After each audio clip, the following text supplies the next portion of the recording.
Narcóticos Anônimos Região Portuguesa. Reuniões, eventos, subcomissões, contatos. Início na profissionais, boletins, literatura. Partilha de Jimmy K. Quem foi Jimmy K?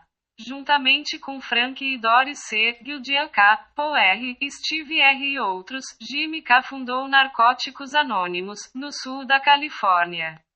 A partir de 17 de agosto de 1953, estes companheiros realizaram uma série de reuniões, a fim de organizar o que se chamava então de Narcóticos Anônimos e Alcoólicos Anônimos do Vale de San Fernando. A primeira reunião de recuperação documentada aconteceu no sul da Califórnia, a 5 de outubro de 1953. Por diversas razões, Jimmy K. é considerado uma figura-chave da história de NA. Escreveu diversas partes do livreto branco, sendo a mais famosa o Fim da Linha. Desenhou o logotipo de NA, mais tarde modificado pela WSC. Prestou serviço como gerente voluntário do WSO, desde os seus primórdios até 1983. Jimmy K. viveu de 1911 a 1985. Os últimos 36 anos da sua vida ele viveu como membro de Narcóticos Anônimos, limpo e em recuperação. Partilha de Jimmy K. No jantar do 20º aniversário de N.A. Los Angeles, 18 de agosto de 1973. O meu nome é Jimmy Kinnon, sou um adicto e um alcoólico. Há já uma hora que estou à beira das lágrimas. Mas hoje já não envergonho de chorar, desde que sejam vertidas por algo que valha a pena. Já nem me lembro do que queria dizer. Na nossa irmandade não podemos, todavia, perder de vista o nosso principal propósito, quer estejamos num ambiente social em nossas próprias casas, ou num encontro como este. Aquilo de que tenho de lembrar-me, pessoalmente, é de que estou aqui graças a pessoas que nunca aqui estarão. O recém-chegado constitui o sangue vital desta organização, sempre o foi, sempre o será. Aqueles a quem chamamos servidores de confiança de Narcóticos Anônimos, alguém que aceita um cargo, quer seja secretário de um grupo, representante de um grupo, trustee, ou qualquer outra coisa, deve preparar-se para bastante trabalho, muitas críticas, e muito daquilo que acontece sempre. Mas nós temos de crescer, e os nossos ombros ficam suficientemente largos para aguentarem estas coisas, pois a vida que nos é dada faz com que tudo valha a pena. Se não tivesse sentido e não valesse a pena, eu não estaria aqui esta noite. Se este programa não me elevasse, não me levasse mais longe, e não me fizesse sentir melhor do que alguma coisa alguma vez conseguiu na minha vida, eu não estaria aqui. Tenho a certeza disso. Estou aqui sentado nesta cadeira, sempre admirei estas cadeiras e nunca pensei poder vir a sentar-me numa. Mas primeiro as primeiras coisas, dizem, sabem, isto é parte de um sonho tornado realidade, e um sonho prenuncia grandes mudanças, mas o progresso requer pequenas ações. Um sonho não se torna realidade devido a um grupo de pessoas, ou a um homem, ou a 2 homens, ou a 3 homens. Torna-se realidade porque nele trabalham muitas pessoas, porque muitas pessoas põem nele esforço, porque muitas pessoas compram a ideia e levam-na por diante. Essa é uma das razões por que estamos aqui. A maioria de vocês repararam numas fotos ali penduradas. São algumas das fotografias dos nossos primórdios. Nós começamos muito antes de se tornar uma realidade, mesmo em nome. Surgimos de uma necessidade. Aqueles de nós que eram membros, tinham vindo para o A, e descobrimos que podíamos recuperar. Em A descobrimos que muitos adictos continuavam a seguir o trilho da degradação e da morte. E achamos que deveríamos fazer algo. Mas, sabem, nós somos pessoas engraçadas, quanto mais coisas tentamos fazer juntos, mais lutamos uns com os outros e mais nos magoamos uns aos outros, destruindo justamente aquilo que tentamos construir. E essa tem sido a história de Narcóticos Anônimos até há bem poucos anos. Destruíamos ao mesmo ritmo a que construíamos. Nós somos pessoas assim e precisamos de reconhecer isso para podermos recuperar. Todos nós devemos conhecer a natureza da doença, a natureza do adicto e a natureza da recuperação. Todas essas coisas são necessárias para crescer e para viver e para mudar. E nós começamos com ressentimentos, os ressentimentos fizeram-nos crescer. Antes de NA havia os de EDFH, os grupos de drogas formadoras de habituação. Estes eram clandestinos, havia 2 ou 3 pessoas que se reuniam em apartamentos, aqui e ali. Ninguém sabia onde ficavam, e eram dominados por 1 ou 2 pessoas. Nós não apreciamos grandemente a autoridade, não gostamos dela. Algumas das pessoas que eu conhecia da rua, da parte oriental de NA, formaram um outro grupo conhecido por Adictos Anônimos. Infringiram no nome de A e morreram muito depressa pois estavam demasiado dominados por um só indivíduo. Um outro grupo começou no Vale, San Fernando Valley, que também se chamava GDFH e era dominado por um indivíduo. Por isso descobrimos muito cedo, e a nossa experiência ensinou-nos que não podemos ter pessoas a mandarem, tipos importantes em narcóticos anônimos. Durante uns tempos depois de nos formarmos, há muita coisa que se passou de que não vou falar esta noite, mas devido a algumas coisas que aconteceram, e a natureza do adicto, a natureza da nossa doença, algumas pessoas foram colocadas numa posição em que voltaram a ser líderes, o grande pai branco. Sabem, nós não podemos ter um grande pai branco ou uma grande mãe, isso não funciona nesta organização.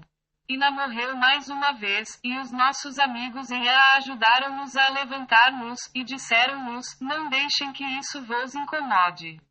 Esses eram os nossos verdadeiros amigos no início, membros de A que acreditavam em nós, membros de A que tinham também um duplo problema e reconheciam isso, vieram e ajudaram-nos a começar de novo. Mas isso voltou a acontecer. Uma pessoa tentava dominar todo o movimento. E sempre que acontecia nós começávamos a morrer. Porque as tradições vão pelo cano abaixo quando tentamos isso. E uma das primeiras coisas que dissemos quando nos reunimos como grupo naquela casa, a prioridade número 1, era que acreditávamos que este programa de 12 passos iria funcionar para adictos bem como para alcoólicos. Em segundo lugar, as tradições deverão ser observadas se quisermos crescer como irmandade que se mantém de pé sozinha, sem a ajuda de alcoólicos anônimos. Podíamos tomar o nosso lugar enquanto irmandade, e não sermos dominados ou afiliados a nada nem a ninguém. E dissemos que iríamos manter uma sala aberta durante pelo menos 2 anos, e se nesse período 1 ou 2 adictos mostrassem que este programa resultava para eles, teríamos achado que havia valido a pena. Foi basicamente assim que começamos. Mas discutimos durante cerca de 6 semanas antes de pôr aquelas orientações no papel, e depois não as quisemos. Eu achei que quanto mais cedo nos víssemos livres das orientações, tanto melhor, pois as orientações contidas nas tradições são suficientes para aquilo que precisamos de fazer. As tradições irão salvar-nos de nós próprios. E é isso que é tão necessário para uma irmandade como a nossa. Deste lado fica a vida, o outro caminho é a morte, tal como a conhecemos. Mas como é difícil não voltarmos atrás. Tão difícil que é. O primeiro assunto pendente que tínhamos quando nos juntamos era o nome. Eu fui o primeiro coordenador daquilo que então se chamava, nada. A ANA era assim que se chamava, e eu disse, não podemos fazer isso.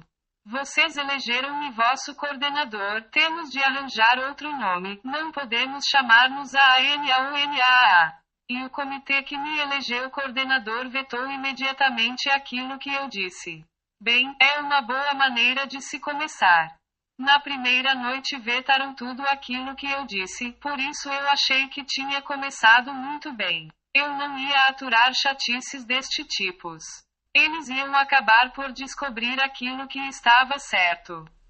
E por isso o primeiro assunto pendente foi contactar Alcoólicos Anônimos para ver se podíamos usar o seu nome, e assim descobrimos que não podíamos. Por isso eu obtive, pelo menos, a satisfação de estar certo quanto à primeira coisa que foi vetada.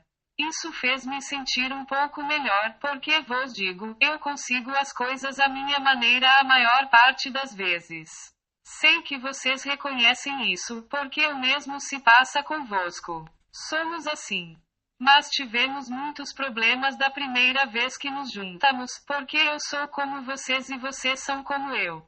Vocês vão ter de me mostrar que aquilo de que falam irá funcionar, ou eu não vos apoiarei. E graças a Deus que somos assim. Acho que é isso que acaba por fazer este programa resultar. Foi muito difícil encontrar um local para nos reunirmos, depois de nos juntarmos e de decidirmos o que fazer. Não conseguíamos encontrar uma sala para nos reunirmos. Ninguém nos queria. Não confiavam em nós de nenhuma forma. E é triste irmos de um sítio para outro quando se tem algo de real a construir e ninguém nos deixa usar uma sala. Por fim, acabamos por encontrar uma sala do Exército de Salvação e eles deixaram-nos utilizá-la por $5 por mês. Isso foi bastante bom, mas não havia lá mais nada. Havia uma pia e um lavatório, e era tudo. Não havia uma cozinha, por isso tivemos de ir comprar um pequeno fogão elétrico e uma cafeteira, e algumas canecas, que eu ainda guardo em casa. Encontrei-as esta semana, tive-as ao longo de todos estes anos. Costumávamos dá-las uns aos outros, pois numa semana podíamos reunir-nos lá em casa, e na semana seguinte noutra casa. Por isso levávamos as canecas para podermos beber café.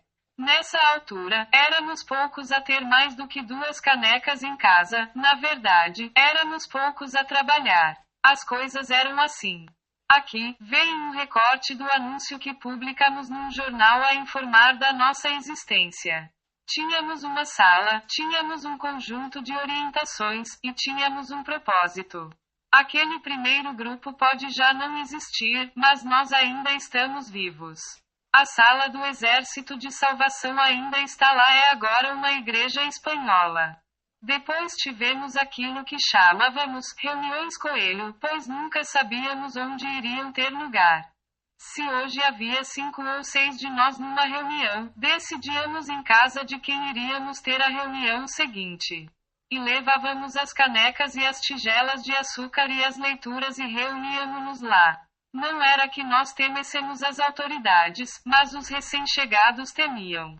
Fiz um cartaz e afichei-o na porta da igreja, dizia reunião de na hoje às 20h30. E depois abríamos as portas e tínhamos uma dúzia de alcoólicos que vinham ajudar-nos. E depois havia um carro que se aproximava devagar e olhavam para o cartaz e fugiam. Ninguém confiava em ninguém, eles achavam que estávamos sob vigilância. Não acreditavam quando lhes dizíamos que não. E nós próprios acabávamos por não estar muito seguros de não estarmos. Pois como grupo decidimos que não iríamos ter problema com as autoridades e fomos até a divisão de narcóticos e dissemos-lhes, não lhes perguntamos, dissemos-lhes que íamos realizar uma reunião de adictos. E eles levantaram as sobrancelhas, mas nós éramos 5. Um tipo lá, já não me lembro se era tenente ou capitão, ouviu-nos e disse, já não era sem tempo que isto acontecesse. Há anos que tento ajudar adictos, sem conseguir. Eu não consigo ajudar ninguém, e ele chamou um outro tenente para nos ouvir. E ele era um pouco antiquado que tinha a certeza que nenhum de nós conseguia recuperar. E ele ouvia o outro dizer, gosto desta ideia, apoio esta iniciativa, farei tudo o que possa para vos apoiar. Todo ele era apoio. E acabou por manter a sua palavra. E perguntou a este tenente o que achava, ao que ele respondeu, isso não vai resultar, uma vez drogado, sempre drogado. Nunca houve nenhum a ficar melhor. Não me importa o que digas, não me importa o que estas pessoas digam, isto não vai resultar. Por isso olhou para nós e eu não sabia o que dizer. Olhei para os outros, ninguém sabia o que dizer, até que o Pati, que estivera sempre calado, abriu a boca e disse: Tenente, o meu nome é fulano de tal, nasci e cresci em tal sítio, fui pela primeira vez preso em tal sítio, e fui condenado a tantos anos. E gostaria, por isso, que fosse confirmar o meu cadastro. Já estive em todas as penitenciárias federais do país, excepto uma. E não uso drogas há 18 anos. Há 18 anos que não conheço as cadeias. E este programa resulta para mim. Agora o senhor vá confirmar isso, pois eu nunca estive fora da prisão desde miúdo até ter encontrado este programa. E o tipo não sabia o que dizer. Não sei se o tipo foi confirmar tudo isto, mas a verdade é que o Departamento da Polícia e a Divisão de Narcóticos mantiveram a sua palavra. E nunca nos vigiaram, nunca fizeram nenhuma rusga, nunca nos apanharam a ir ou a vir de reuniões.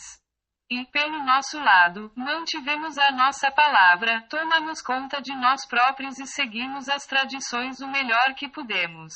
E foi basicamente isso que nos fez crescer nos últimos 12 anos. Foi em 1960 que voltamos a nascer, com cerca de 4 pessoas. E começamos o grupo de novo de acordo com o conceito original, os passos para o indivíduo e as tradições para os grupos. E desde então temos crescido devagar mas consistentemente. Acho que temos crescido principalmente porque não temos sido dominados por nenhum grupo de pessoas. Essa é a principal razão para a grande diferença. Mas o facto de cada vez mais adictos conhecerem o valor da prática dos 12 passos. Costumávamos não ter adictos para responderem a chamadas de ajuda. Aconteciam coisas estranhas, quando 8 a 10 adictos num grupo caíam sobre um pobre drogado que estava a morrer num quarto dos fundos em casa da sua mãe. E caíamos sobre ele como vespas. Toda a gente apanhava um susto, tínhamos de ir em grupos porque ninguém ia sozinho ou aos pares. Tínhamos todos medo de ir usar se fôssemos ter com outro adicto. Esse era outro dos mitos que havia sobre nós, que não podíamos ir ter com outra pessoa que estivesse a usar, sem que usássemos também. Uma das maiores mentiras de todos os tempos. Sabem que não tem uma ponta de verdade. E essa é uma das razões por que crescemos. Mas o facto de nós seguirmos, possivelmente, a melhor coisa que qualquer um de nós sabe fazer, estarmos dispostos a ouvir. Uma vez demiti-me de coordenador de NA por não estarmos a seguir as tradições. É uma coisa estranha. Não queria falar disto esta noite, mas vou mesmo falar. Pois embora passados 4 anos com reuniões, Narcóticos Anônimos ainda não existia. Como tínhamos dito que nos chamaríamos NA enquanto usássemos os passos e as tradições, quando isto se tornou na contada de um só indivíduo, na realidade deixou de haver NA. Digo isto por 2 razões, porque as coisas morreram e só ficaram alguns de nós, mas também porque mostra que este programa, quando começamos a vivê-lo, não podemos largá-lo, pois ele volta a crescer. Este programa não vai morrer, mesmo que todos nós nesta sala falhássemos, pois essa é a própria natureza da recuperação, que uma vez plantada a semente do conhecimento de que algo pode resultar, essa semente nunca mais irá perder-se. Alguém pegará nela e continuará o caminho. O nosso percurso já é longo. Como diz aquele anúncio de cigarros, o teu caminho já é longo, querida, para teres chegado onde chegaste. E acho que vou ficar por aqui, pois já estou a levitar, estou quase a bater no teto. Nós estamos a crescer mais depressa do que nunca. Estamos em mais estados, em mais países, e existem mais oportunidades para cada um de nós encontrar o seu lugar em Narcóticos Anônimos e transmitir a mensagem de recuperação a adictos em todo o mundo. Já não é possível restringirmos-nos à Califórnia ou aos Estados Unidos. Mas são precisas todas as nossas forças para nos mantermos neste programa. Não é um programa para quem desista logo. Mas se formos adictos nós não desistiremos assim sem mais nem menos, sem não estaríamos aqui. Vamos pegar naquilo que temos e tornarmos-nos pessoas melhores. Tenho dito muitas vezes que um homem sem um sonho é só metade de um homem, e uma irmandade sem uma visão é uma farsa. E ainda acredito que podemos realizarmos-nos vivendo um dia de cada vez. E um dia de cada vez a nossa visão e a nossa irmandade podem tornar-se uma realidade maior. São aquilo porque ainda me interesso. Há 2 anos, numa convenção, disse que enquanto fosse vivo usaria a minha voz e todas as minhas forças para prosseguir os objetivos de Narcóticos Anônimos e dessa outra irmandade maravilhosa a que pertenço, Alcoólicos Anônimos. E tenciono fazer isso. Mas vai exigir tudo de mim, e vai exigir tudo de vocês, e de todos aqueles com quem falarem e de todos aqueles a quem transmitirem a mensagem, para tornar isto uma realidade maior. Há pessoas por todo o mundo a morrerem da nossa doença e, quer acreditemos ou não, somos os únicos que podem verdadeiramente ajudá-los. Não nos esqueçamos disso. Através da nossa doença foi-nos dado, através do sofrimento, um talento para ajudar outros seres humanos como nós. Não nos esqueçamos que a temos e que somos responsáveis perante outros. Mas devemos principalmente ser responsáveis perante nós próprios e, eu raramente falo sobre poderes superiores, o conceito particular que eu tenho de um poder superior, mas acreditem que tenho um. E não sei quantas pessoas estão aqui hoje, 100.110.112, mas acima de todos nós, e através de todos nós, existe um poder que não há em mais nenhum lugar do mundo. É disso que se trata Narcóticos Anônimos. É disso que sempre irá tratar-se. E não estou a brincar, este é um programa de vida e de viver.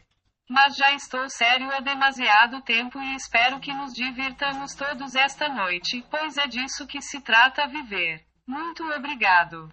Obrigado J.U. pela tradução. Informações. Intro. Participação comunitária. Contato. Profissionais e comunidade. Seus pacientes. OS integrantes de NA. Reuniões. O programa e sua instituição. Sumário.